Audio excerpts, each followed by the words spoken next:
And tonight, we are learning more details about the drowning near Corbin Park in Post Falls last night.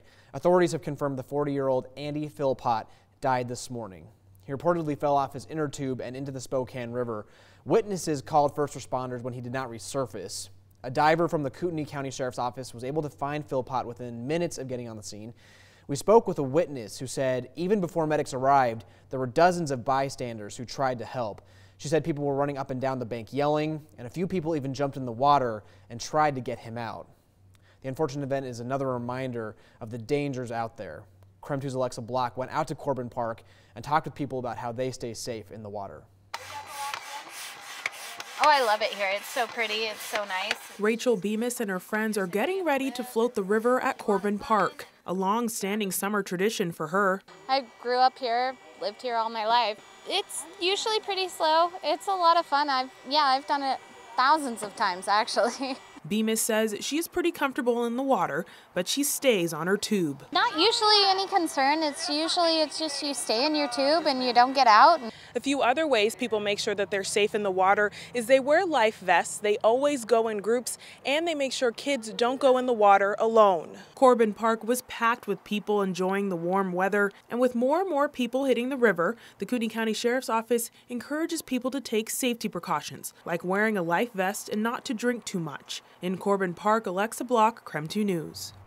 All right, I got Alexa here to talk about this story. So you went out to Corbin Park today, and you also spoke with Kootenai County Sheriff's Office, and this is not the first time this has happened this year. It's not. This is actually the 9th fatal drowning this year in Kootenai County, and this is the 5th that involved swimming or boating, and that's definitely above average. Okay, and so what kinds of things are they telling you that people need to watch out for as they head out to have fun? Well, a lot of times what happens is, you don't really know how fast the water's going. Right. You can't really gauge it. You think maybe it's going a bit slower than it really is. Right. And then you get caught in a tough current, and that's difficult to get out of. I also found out that a big concern for deputies is when people start drinking and they're in the sun, maybe they get exhausted, and maybe they can't swim as fast or hard as they usually can. Well, and the other thing that's come up when I've spoken to law enforcement too is the fact that your tolerance for alcohol is going to be lower if you're out in the sun and in the water. So people might think they're okay with 2 or 3 beers or something, but if you're having fun in the sun,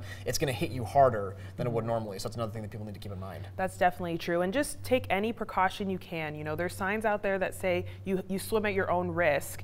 But I had a chance to speak with a lot of people out here today, and they just were taking any precaution that they could, but they still want to have fun. And of course, we want to enjoy our beautiful natural landscapes and the waters and the forests, and it's just taking a little bit extra time just to think about. One of the best parts living in the Northwest, but it's got to always be safe, right? That's true. All right, thanks, Alexa. We appreciate it.